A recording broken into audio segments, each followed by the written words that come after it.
Olá, muito boa noite. Seja bem-vindo a mais um programa Entrevista Coletiva aqui na tela da Band Amazonas para Manaus e mais 22 municípios do estado. Eu sou Neto Cavalcante, editor-chefe de jornalismo aqui da emissora, e me acompanham na bancada no programa de hoje o jornalista Márcio Paz Barreto e também a jornalista Flávia Moura. O nosso convidado é o governador do Amazonas, o Wilson Lima, a quem eu agradeço a presença primeiramente aqui no programa, nos estúdios da Band. Muito obrigado, governador. Eu que agradeço. Boa noite, Neto. Boa noite, Flávia. Boa noite, Márcio. Chegamos aos primeiros 9 meses de mandato. Como é que o senhor faz, assim, de uma forma breve, um resumo desse tempo, desses primeiros meses aí de mandato de governador? Muita gente me falava que os primeiros meses haveria uma lua de mel. Essa lua de mel não teve. A gente encontrou o Estado numa situação bem complicada, com um déficit significativo, né, com um rombo de aproximadamente 3 bilhões de reais.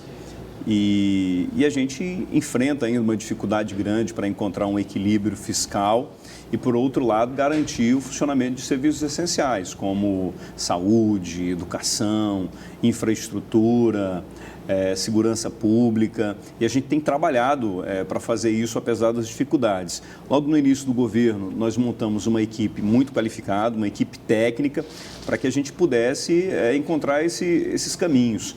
Nós já tivemos avanços significativos na área da saúde, por exemplo. Quando nós encontramos o governo, havia 12% de medicamento na central de medicamento. A gente já conseguiu avançar para 55%. E hoje, as farmácias dos hospitais estão com 80% do seu abastecimento, o que nos dá uma tranquilidade muito grande. E tem algumas outras ações que nós estamos desenvolvendo na área de saúde, inclusive reformulando todo o nosso sistema na área de saúde para que o pessoal do interior também tenha atendimento na média complexidade e não tenha que se deslocar aqui para a cidade. Na questão da infraestrutura, nós retomamos todas as obras, renegociamos com as instituições financeiras, porque a maioria das obras de infraestrutura foram resultados de operações de crédito, né, que a gente tinha que prestar e tem que prestar essa conta com o banco. Então, tinha algumas obras em que o físico não batia com o financeiro. Isso daí a gente mandou para os órgãos de controle, fizemos alguns ajustes e retomamos aí aproximadamente 100 obras foram retomadas, pelo menos 50 delas serão entregues até o final desse ano agora, inclusive obras aqui na cidade de Manaus e obras que são importantíssimas, principalmente para a mobilidade urbana e também para a melhoria de condição de vida de pessoas que moram aqui, aquelas pessoas, por exemplo, que estão ali no Igarapé do 40, naquele trecho entre Maués e Silves, que nós estamos revitalizando, que vai assentar ali mais de 900 famílias, mais de 900 pessoas, né? É um trabalho importantíssimo. Na área de segurança também a gente tem avançado muito. O senhor já toca o governo com a sua cara, como gostaria, ou ainda tendo que lidar com muito resquício do passado? Nós ainda estamos trabalhando com o orçamento do ano passado. Então, eu vou trabalhar até o final deste ano com o orçamento que foi planejado pelos governos anteriores, porque nós tivemos aí pelo menos 3 governadores nos últimos 2 anos. E isso acabou causando uma instabilidade administrativa muito grande. Então, eu trabalho com esse orçamento. Tem algumas pastas que nós enfrentamos dificuldades, porque não foi o orçamento que nós planejamos. E por isso precisa cultura, fazer algum tipo de reforma administrativa? Sim, a gente precisa fazer alguns destaques orçamentários, né, para manter, por exemplo, a Secretaria de Cultura funcionando, a Secretaria de Esportes, porque não se previu no ano passado. Folha de pagamento, por exemplo, em janeiro do ano passado, a folha era de 480 milhões de reais. Hoje, a minha folha mensal é de 650 milhões de reais. Por que aumentou? O senhor contratou mais, não? Não contratei uma pessoa a mais sequer. Esse aumento todo houve resultado de benefícios que foram sendo concedidos sem que o Estado tivesse capacidade de fazer isso. A extinção da ADES inicialmente incidiu nisso? Não, a ADES ela continua funcionando, ela não vai ser extinta porque ela é uma empresa, né? E ela é fundamental nesse processo para tocar alguns projetos para fornecer pessoal exatamente para essas secretarias onde eu não tenho essa condição de ter recursos humanos. Tem processo seletivo que está para sair resultado, justamente para abrigar essas pessoas. Vai ser tocado pela ADS. Ela tem um papel fundamental nesse processo. São novos contratados ou sai gente do governo para ir para os projetos e aí dar uma desafogada na folha? Não, essa questão da ADS são projetos que são contratados pelas secretarias e aí a ADS monta esse projeto e recruta esse pessoal. Né? Então, é um destaque que sai das secretarias. Ela não entra no cômputo da Lei de Responsabilidade Fiscal no que diz respeito a recursos humanos. Vai dar uma aliviada. Sim, dá uma aliviada. Esse primeiro ano, então, é de apagar incêndio, né? É de apagar incêndio, é de começar a equilibrar as contas. Quando eu entrei no governo, eu já entrei sabendo que nós íamos estourar a Lei de Responsabilidade Fiscal de gasto com pessoal. Só alertava isso desde a campanha já. Por que isso ia acontecer? Porque os compromissos que foram firmados lá no passado, o Estado não tinha condições financeiras de suportar. Então, é matemática. Quando você está administrando lá os recursos da sua casa, se você faz uma compra financiada, mesmo que você tenha condições de financiar ali, você já sabe, se você ganha R$1.000 por mês e se endivida com 1.200, no final você vai ter um déficit de R$200. A gente já está chega a 3 meses aí, próximo já do fim do ano. Já é possível programar já a partir de agora o governo financeiramente para o próximo ano, governador? Sim, a gente espera que no ano de 2020 seja um ano mais tranquilo e que em 2021 a gente possa já ter saído das implicações da Lei de Responsabilidade Fiscal e que a gente encontre essa situação saudável do governo do Estado. E para isso a gente tem feito uma série de operações de crédito, de empréstimos junto a bancos internacionais e outros financiamentos para que a gente possa encontrar esse equilíbrio fiscal. Agora, governador, agora há pouco o senhor falou sobre uma desafogada significativa, uma melhora significativa na área da saúde, mas em relação à segurança pública. O que a gente observa é que sempre no começo dos governos, sempre há uma operação intensa em relação à Operação Catraca, Operação Mais Polícia na rua. O que é que falta ser feito ainda em relação à segurança pública? As pessoas acabam se sentindo muito inseguras, ainda assim, em ônibus, transporte público. O que falta ainda? Falta muita coisa na segurança pública e isso aqui no estado do Amazonas é histórico. Aliás, não é só no estado do Amazonas, é no Brasil todo. Especificamente no estado do Amazonas, nós temos que aumentar efetivo. Agora eu não tenho condições de aumentar efetivo porque eu tenho limitações da Lei de Responsabilidade Fiscal. E o que nós estamos fazendo? Nós estamos aparelhando melhor a polícia. No mês de agosto, eu entreguei fuzis para a Polícia Militar e para a Polícia Civil. Na semana passada, nós entregamos uma série de equipamentos, inclusive fuzis, espingardas, carabina, cartuchos de munição, veículos. E esses equipamentos que nós recebemos foi um legado dos Jogos Olímpicos que aconteceram no Rio de Janeiro. Foram mais de 24 mil itens. Promovi já os policiais, né, só agora em Tabatinga eu promovi 1.200 policiais. E desde o início do governo até agora nós já promovemos praticamente 50% das nossas forças de segurança. E todas as promoções que nós demos foram dentro do prazo, dentro da data que se estabelece para que aconteçam as promoções. Por que eu estou falando isso? Porque nós já sentimos um policial mais motivado e um policial que está presente e que está nas ruas. Nós tivemos diminuição em todos os números. Do início do ano para cá, em relação ao mesmo período do ano passado, nós diminuímos homicídios em 15%, latrocínio em 40%, roubo a ônibus 40%. Né? Então, esses são números significativos. E o que a gente tem feito é um trabalho permanente de presença nas ruas, apesar da gente ainda ter limitações com relação ao efetivo. E tem outra frente que nós estamos trabalhando, que é a questão da tecnologia.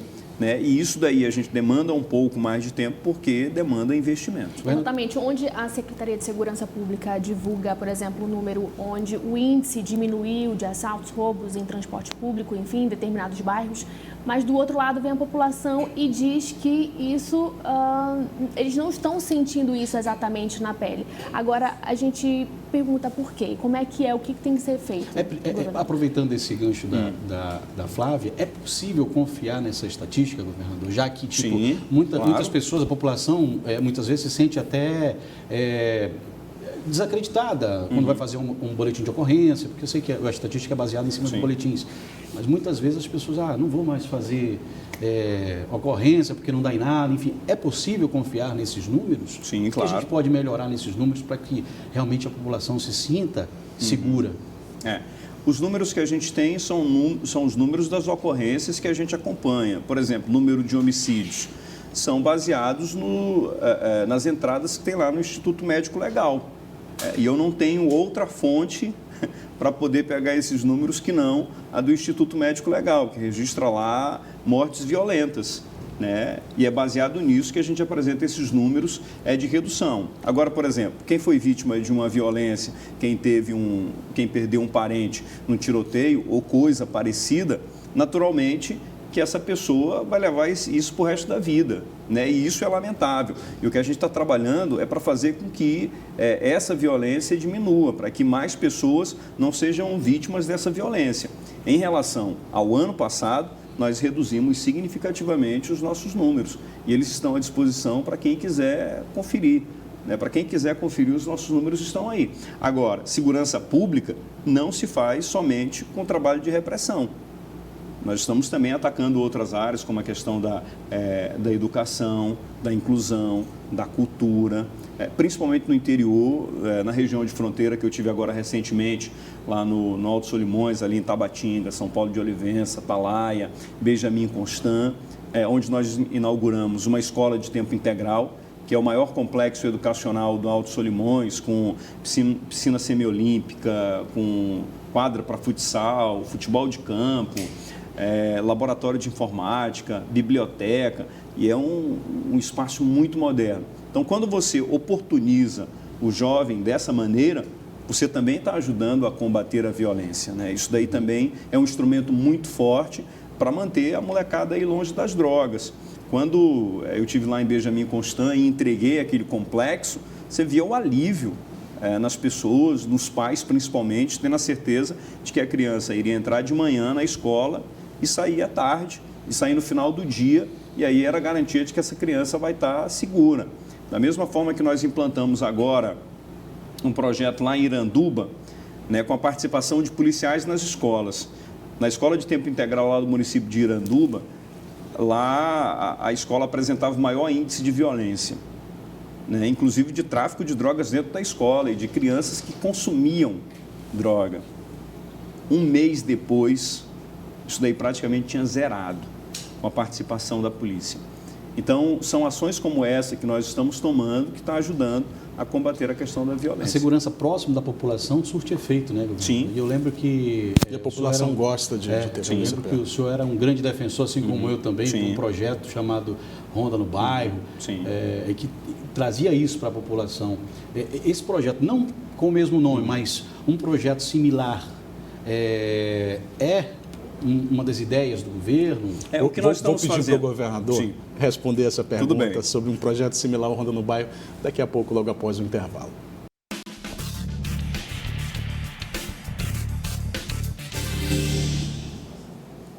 Estamos de volta com o programa Entrevista Coletiva aqui na tela da Band, recebendo o governador do Amazonas, Wilson Lima. Já tratamos de diversos temas aqui no primeiro bloco. Queria falar agora um pouco sobre a educação. A gente começou a falar disso, como ela influencia na segurança pública. Como é que tem ficado essa área da educação, que passou agora por um rompimento? Saiu o secretário, alguém que lhe acompanhava desde a campanha, mas o senhor já indicou alguém que também é uma pessoa que tem bastante conhecimento da área. O secretário Luiz Castro se afasta porque teve um problema de saúde, né, deve ser submetido a um outro procedimento cirúrgico, e aí ele teve que... Ele continua na base do governo? Ele continua conosco, né, se licenciou para poder cuidar da questão da saúde dele, e tão logo, daqui a uns 30, 45 dias, ele esteja restabelecido, ele volta para nos ajudar nesse processo de governança no estado do Amazonas. E deu uma contribuição significativa na Secretaria de Educação, inclusive apontando aí alguns nortes que a gente deve tomar, inclusive incluindo o nosso aluno nesse novo processo de evolução.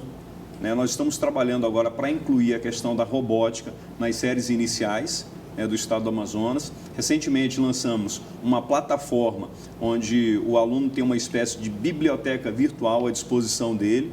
Todo aluno hoje da rede estadual, ele se cadastra, tem o nome dele e a senha.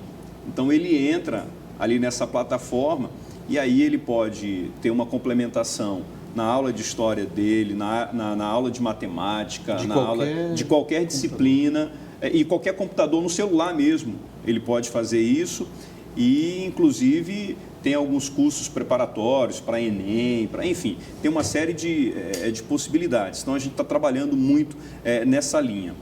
Nós, das 600 escolas da rede estadual, das 600 escolas, nós já começamos a reforma desde o início do ano de aproximadamente 500 unidades de ensino, o que é um número muito significativo. Só esse ano nós vamos entregar no interior mais 4 escolas de tempo integral. Já entreguei uma em Benjamin Constant e vou entregar mais 4. E para o ano que vem vou entregar mais 2 escolas de tempo integral. Então, tudo isso faz parte desse nosso processo de melhoria na qualidade do ensino. Há um sistema educacional no estado do Amazonas de regime militar em que há um apelo muito grande dos pais por esse sistema. Não dá para a gente transformar todas as escolas em escola militar, até por conta do efetivo, até por conta também do pensamento de alguns pais que querem um modelo tradicional de educação. Em algumas escolas, nós estamos fazendo o que a gente fez lá no município de Iranduba, colocando a polícia na escola. Mas quando eu falo colocar polícia na escola, não é colocar o policial armado, é colocar o policial dentro da sala de aula, para entender que o policial não é um inimigo, o policial é um amigo da criança, é um amigo da comunidade, para que ele possa passar as regras de segurança para a criança, para que ele possa passar as orientações de civismo, de como as crianças se manterem longe das drogas, e aproximar, fazer esse canal de comunicação mais próximo da polícia militar. E isso tem dado um resultado significativo.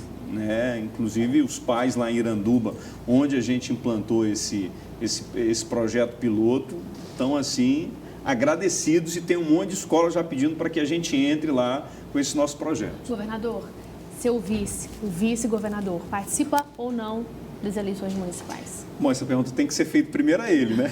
O senhor não sabe de nenhuma conversa? Ele não me falou nada sobre isso. Nada. Não me comentou nada sobre isso, não. Mas ainda é muito cedo para a gente falar sobre a questão da...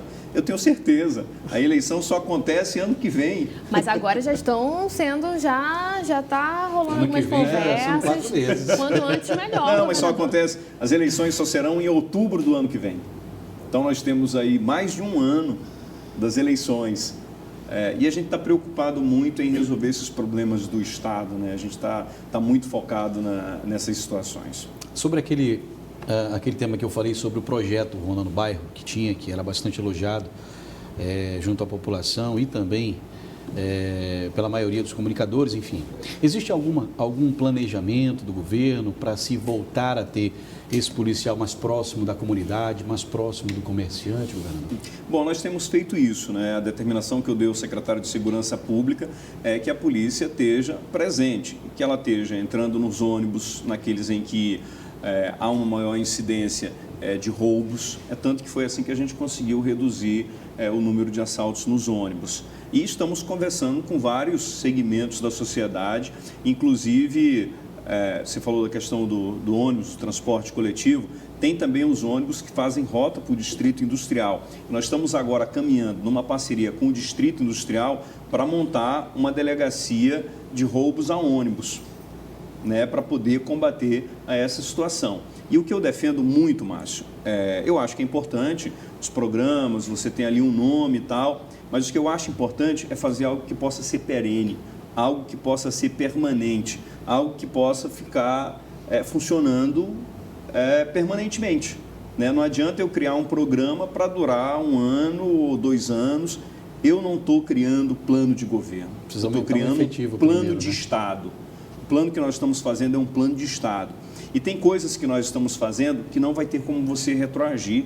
Por exemplo, a informatização do Estado, o Regula Mais Brasil na área de saúde que nós estamos implantando, que é para melhorar essa questão das filas, diminuir ou pelo menos controlar a fila, é um negócio que não volta atrás. A implantação de trânsito eletrônico de documento no Estado é um negócio que não tem como voltar atrás. Então, o que nós estamos trabalhando é para fazer ações de Estado, ações que possam ficar permanentemente. E o que eu tenho determinado para todo o pessoal, para toda a minha equipe da área de segurança é que esteja presente nas ruas. Isso daí já faz um diferencial muito grande na vida das pessoas. Se eu falar em estar presente nas ruas, pela primeira vez, eu sou bastante jovem, mas pela primeira vez eu vi o governador sair com o seu gabinete da capital e ir para o interior do estado. Como é que tem sido essa experiência? Tem sido muito bom. Em maio nós fomos ao Baixo Solimões, Baixo Amazonas. Fui ao Baixo Amazonas, lá no município de Parintins, fui em Inhamundá, Boa Vista do Ramos, Barreirinha, levando serviços de infraestrutura, recuperação do sistema viário, entrega de ajuda humanitária, mutirões de cirurgias, mutirões de cidadania. Ou seja, não é só o gabinete, toda uma leva de serviços. A gente leva... Um gabinete itinerante. É um gabinete itinerante. E a gente leva serviços para essas comunidades. E o que a gente tem visto é que eu tenho ficado muito feliz com os resultados, porque a gente, por exemplo, no Alto Solimões, ou ir lá em São Gabriel da Cachoeira, lá na comunidade como Iuaretê, e você vê um índio tentando descobrir quem está na identidade ali, e ele não sabia que é ele porque ele nunca se viu no espelho, né? É um negócio que marca qualquer pessoa, né? Um indígena com 40 anos que nunca teve um documento na vida dele. Isso me deixa muito feliz, mas também me aumenta a responsabilidade, entendendo que muita coisa ainda há por ser feito. Recentemente nós estivemos lá no Alto Solimões, né, agora no mês de agosto, fazendo o Amazonas Presente. Estive lá em Tabatinga, Atalaia do Norte, Benjamin Constant e São Paulo de Olivença. E lá também nós retomamos as obras do sistema viário, entregamos lá uma escola de tempo integral lá em Benjamin Constant, 30% de uma obra concluída de uma escola de tempo integral lá em São Paulo de Olivença, uma obra também de uma escola de tempo integral lá no município de Tabatinga, que a gente começou do zero, a reativação do entreposto do pescado, né, que estava há muito tempo parado lá em Tabatinga, lá em Atalaia do Norte, que é um município que ano passado apresentou o menor IDH do estado, o terceiro menor do país. Nós retomamos o serviço de abastecimento de água. A COSAMA retomou o serviço de abastecimento de água. Hoje, lá no município de Atalaia do Norte, você bebe água potável que é tratada pela COSAMA.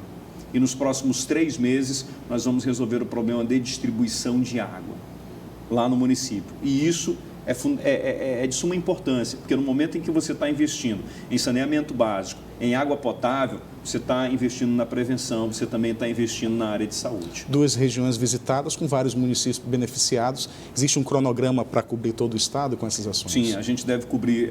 Deve levar quanto tempo? Até assim, os 4 anos? É permanente, porque o que acontece?